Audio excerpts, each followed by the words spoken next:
We are made up of more than 35 trillion cells. Whoa! They have their differences.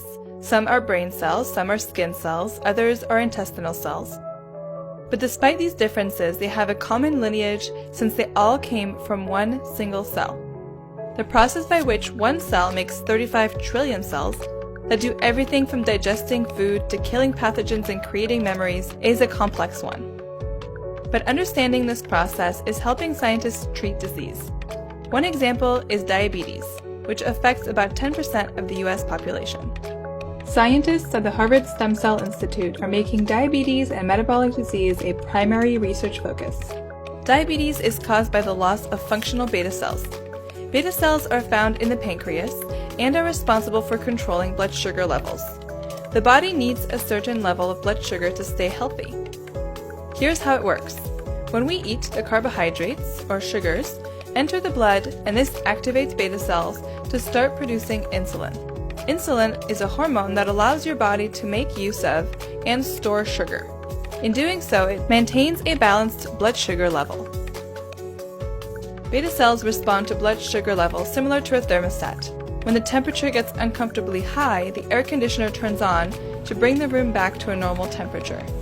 When blood sugar levels get too high, beta cells turn on and produce insulin, which will reduce blood sugar levels. In type 1 diabetes, beta cells are destroyed by the body's immune system. In type 2 diabetes, beta cells become dysfunctional and cannot produce enough insulin. In both cases, the loss of functional beta cells lead to elevations in blood sugar levels that damages organs and, if untreated, can lead to death. At present, diabetics inject insulin with a syringe or pump, but providing insulin by that means is nowhere near as exact and effective as having functional beta cells. To treat diabetes, scientists are trying to replace the missing or dysfunctional beta cells.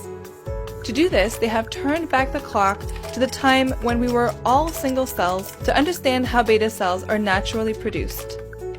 The development of beta cells in the embryo involves the coordinated activation of a very specific set of genes in a very specific sequence. Scientists have been able to map out these genes and have been using this information to create their own beta cells from stem cells.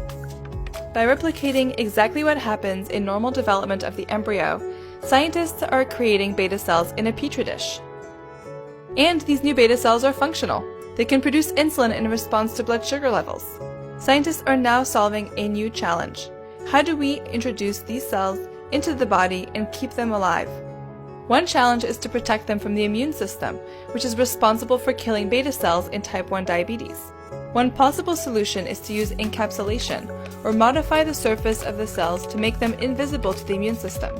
Scientists also want to make sure they can produce enough viable beta cells to make sufficient insulin when the body needs it.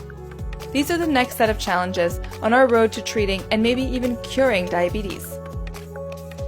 Scientists at the Harvard Stem Cell Institute have been working for more than a decade on these challenges and are developing more effective techniques to use stem cells to cure diabetes.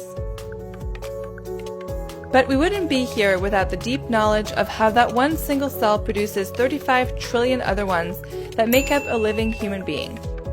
Observing how normal development happens helps scientists produce not only beta cells, but many other cell types relevant for all kinds of diseases by creating brain cells, liver cells, or lung cells.